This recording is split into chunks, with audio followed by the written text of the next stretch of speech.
அருள்வாக்கு இன்று. அருள்மொழி. சீமோன் பேதுரு மறுமொழியாக, நீர் மெசியா, வாழும் கடவுளின் மகன் என்று உரைத்தார்.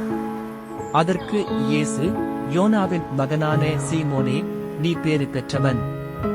ஏனெனில் எந்த மனிதரும் இதை உனக்கு வெளிப்படுத்தவில்லை, மாறாக விண்ணகத்தில் உள்ள என் தந்தையே வெளிப்படுத்தியுள்ளார்.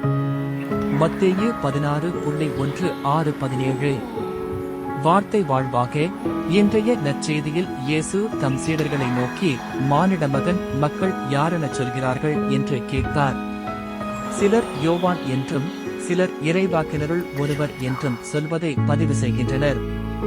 நீங்கள் யாரென்று கேட்டதும் புனித பேதுரு, நீர் மெசியா, வாழும் கடவுளின் மகன் என்றதும், இறைமகன் யோனாவின் மகனான சீமோனே பேறு பெற்றவன். எந்த மனிதருக்கும் வெளிப்படுத்தாத என் தந்தை உன் வாயிலாக வெளிப்படுத்தியுள்ளார். எனவே நீ பாறை. இந்த பாறையின் மேல் என் திருச்சபையை கட்டுவேன். பாதாளத்தின் வாயில்கள் இதன் மேல் வெற்றி கொள்ளா. விண்ணரசில் திறவு கோலை உன்னிடம் கொடுப்பேன். மண்ணுலகில் எதையெல்லாம் நீ அனுமதிப்பாயோ அவையெல்லாம் விண்ணுலகிலும் அனுமதிக்கப்படும் என்றார்.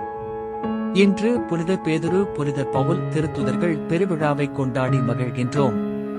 புனித பவுல் இறைமகனின் உயிர்ப்பிற்கு பின் ஆட்கொள்ளப்பட்டவர். இறைவேண்டல். அன்பு இயேசுவே, உமது புனிதர்கள் போல் வாழும் வரம் தாரும்.